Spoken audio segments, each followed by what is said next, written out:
Naturally, your terminal handles customer not present transactions as easily as face-to-face encounters.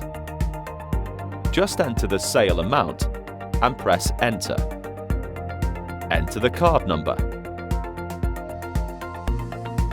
the expiry date, and the 3-digit security code from the back of the card. If this isn't available, just press Enter.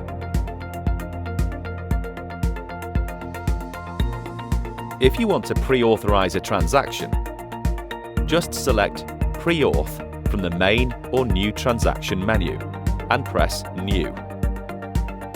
You can't use contactless for this, but you can insert, swipe, or key in card details.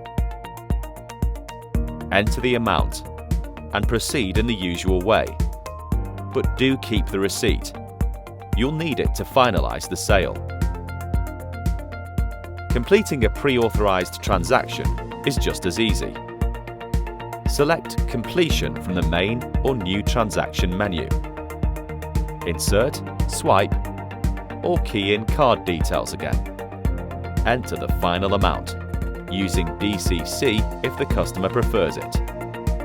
Then add the host reference number from the pre-authorized receipt. If a PIN is requested, ask the customer to enter it, and you're done.